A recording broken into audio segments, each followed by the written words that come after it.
In a time when miners were flocking to the mountain boom towns, the residents of the tiny settlement of Georgetown wanted to get the attention of those traveling up Clear Creek Canyon. And like today's communities, a strong, modern school provided that draw. It was first rank. This was no one-room schoolhouse. The Georgetown School, even then, was a landmark. This school is far superior to what you would find today in terms of what the community had put into it. And what that community put into it was permanence. It's believed to be the first brick schoolhouse in the state. This is not accidental. This is no novice designing a new school. This is something of a master.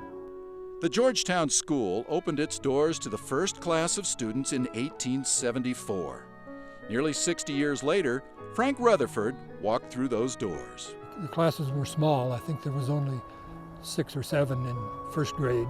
The school taught all grades in 8 classrooms located on 2 floors. It was when I was real little, it was clear to me why they called that high school, because it was upstairs. And while the grade schoolers weren't allowed upstairs, that didn't keep them from playing on the grand staircase. We'd sneak up there when we could just to slide down that banister. It was about that wide, and it's on 2 levels, so it came down and made a switch back and on down. And if you were good, you could stay with it around that tight corner.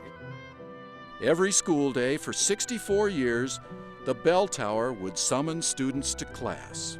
A custodian rang the school bell, and often he would notice that we hadn't arrived yet, so he'd wait because he could see us coming up the street, and he'd wait until the Rutherford family arrived before he rang the bell. Sometimes it was maybe as much as 5 minutes late, but he did his best to keep us from being late for school. But the bell fell silent in 1939 when a new school opened just down the street. Shortly after, the school board sold the school to a private owner, whose family has owned it ever since.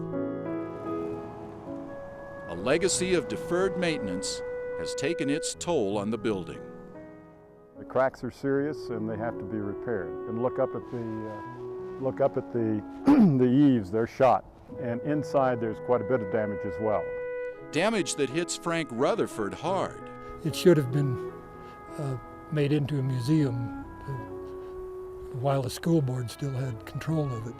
Today, Historic Georgetown Incorporated shares that view. We have beautiful buildings here. It's beautiful houses, beautiful commercial buildings, but it's also the anchor of the community as its history. They're negotiating with the heirs of the original owner to purchase the school, but acquiring it is only half the battle. And our next challenge is to find the money to restore it and put it to a good use.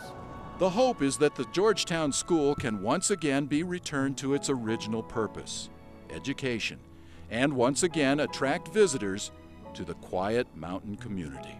It's not just the oldest, it's one of the finest.